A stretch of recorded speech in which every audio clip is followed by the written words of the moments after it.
عارف رومی رحمۃ اللہ علیہ فرماتے ہیں کہ مثال دینے کے لیے بات سمجھاتے ہیں. فرماتے ہیں ایک شخص جنگل میں لکڑیاں کاٹنے جایا کرتا تھا تو شیر سے دوستی ہو گئی, یعنی ڈائریکٹ بادشاہ سے دوستی ہو گئی. اور بادشاہ بھی وہ جو جنگل کا بادشاہ ہے, جنگل کے بادشاہ سے دوستی ہو گئی. اب وہ لکڑہارا غریب آدمی تھا, لکڑیاں تو کاٹنی ہوتی تھی. تو وہ جنگل کا بادشاہ اعلان کر دیتا جانوروں کو کہ میرا دوست آیا, ایک تو کوئی تنگ نہ کرے, اور دوسرا یہ کہ سب لوگ مل کے اس کے ساتھ تعاون کریں. کبھی کوئی جانور لکڑیاں اکٹھی کراتا, کبھی کوئی اپنی پشت پہ گدھا, بیل, گھوڑا, خچر رکھ کے وہ لکڑیاں باہر چھوڑنے آتا.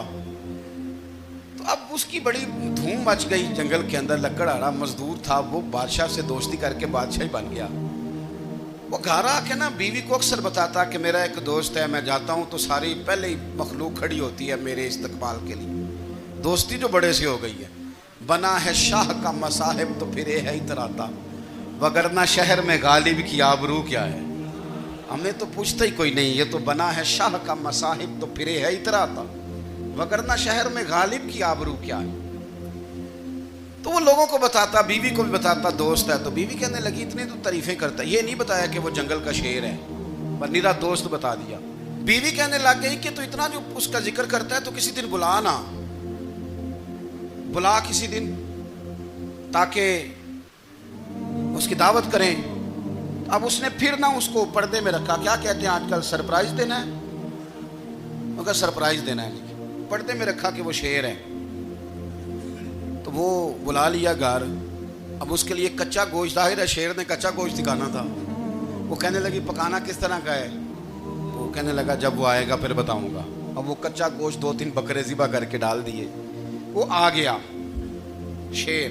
عارف رومی کہتے ہیں جب وہ آیا نا تو اس کی بیوی نے دیکھا تو اس نے ایک سخت جملہ کہہ دیا. کہنے لگی اوہو, میں سمجھی تھی پتہ نہیں کون ہے, اس طرح کے درندے تیرے یار ہیں, کتے بلے دوست بنائے ہوئے ہیں, یہ کیا بات ہوئی. خیر وہ شیر نے سن لیا, گوشت کھایا, وہ چلا گیا. اگلے دن لکڑہارا لکڑیاں کاٹنے گیا تو شیر نے ملاقات کرتے ہی لکڑہارے سے کہا کہ یہ نا کلاڑی اٹھا اور میری پشت پہ نا ایک زخم کر دے.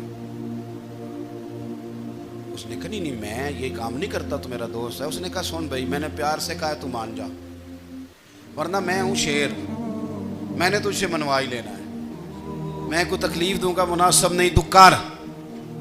اس نے کلاڑی اٹھائی اور اس کی پشت پہ ایک زور سے زخم لگا دیا, خون بہنے لگا. اس نے کہا تو نے آج کے بعد آنا ہے, لکڑیاں کاٹنی ہے, تجھے کوئی کچھ نہیں کہے گا, بس یہ ایک حکمت تھی جو میں نے کیا ہے. قصہ مختصر. وہ آتا رہا, لکڑیاں ملتی رہیں, خدمت بھی ہوتی رہی. 6-8 ماہ گزر گئے. ایک دن شیر اس سے کہنے لگا یہ میرے ذرا بال اٹھا کے دیکھ, وہ جو تو نے زخم لگایا تھا وہ کہاں پہ ہے. اس نے وہ بال اٹھا کے دیکھا تو زخم ملا ہی نہیں, کئی جگہ پہ ٹٹولا کا یار یہاں تھا, یہاں تھا, یہاں تھا. شیر نے پھر کیا کمال ہی جملہ کہا. اس نے کہا کہ وہ جو کلاڑی کا زخم تو نے لگایا تھا نا وہ مکمل ہو گیا, لیکن تیری بیوی کا جو لہجہ تھا اور اس کی جو تلخی تھی وہ آج تک میرے ذہن میں موجود ہے, وہ ابھی بھی مجھے تکلیف دیتی ہے. وہ بات سوچتا ہوں مجھے اس نے درندہ کہا, اس نے میرے بارے میں اتنے کچے اور کمزور اور سخت جملے کہے, تو وہ بات مجھے بھولتی, وہ آج بھی میرے ذہن میں اسی طرح گونجتی ہے. تلخ جملے جو اس نے کہے اور خوفناک جو انداز اس نے اختیار کیا, وہ بات مجھے کبھی بھی بھولتی. تو آپ کے لفظ لوگوں کو بھول جاتے ہیں پر لہجہ یاد رہتا ہے اگر ہم اپنے لہجے پر تھوڑی توجہ ہی کر لیں. کچھ لوگ کہتے ہیں جی میرا جی روٹین ہی یہ ہے بات کرنے کی, تو یہ یاد رکھنا کسی وقت ایسا بھی ہوتا ہے کہ شیر کو سوا شیر مل جاتا ہے.